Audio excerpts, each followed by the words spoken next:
Bonjour, ici Pasteur Timothée.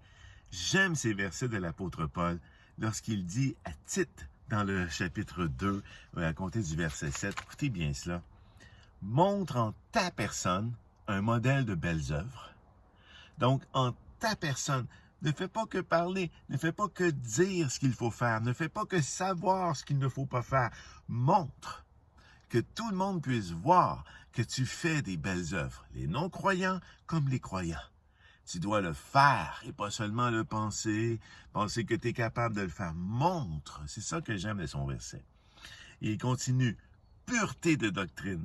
Donc, fais attention à ce que tu penses. Est-ce que tu penses une doctrine, c'est ce qui est fondamental dans ta foi. Alors, il y a beaucoup d'églises, il y a toutes sortes de dénominations, mais la doctrine de ta foi, elle doit être pure, s'attacher à Jésus comme sauveur, comme maître, comme Seigneur, comme mort et ressuscité. Garder la base, l'enseigner, la montrer et conserver en soi la pureté de la doctrine. La dignité, les paroles saines. Alors là, ça, on fait beaucoup de paroles dans une journée et on se parle à nous-mêmes, on parle aux autres. On écrit, alors est-ce que c'est sain? Est-ce que ça édifie? Est-ce que ça construit? Est-ce que ça l'aide soi-même et les autres à grandir? Il continue en disant, et inattaquable. Donc, ce que tu dis souvent, c'est ce qui te met dans le trouble.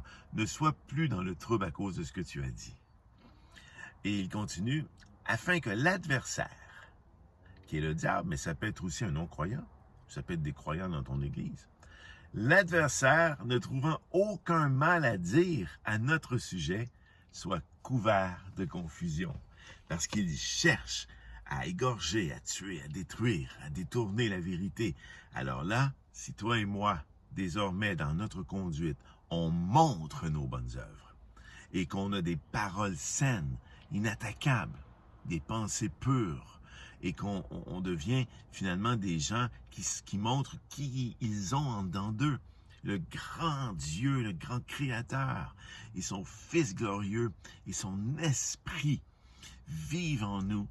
Il faut le montrer aux gens, et il faut que les gens puissent dire, même notre ennemi, on ne peut rien faire contre lui, parce que ce qu'il pense, ce qu'il dit, ça fait un. Dieu est vraiment dans sa vie, c'est édifiant. Allons voir quelqu'un d'autre. Et là, ainsi, on détruit aussi les œuvres du diable. On détruit les œuvres des adversaires de la foi.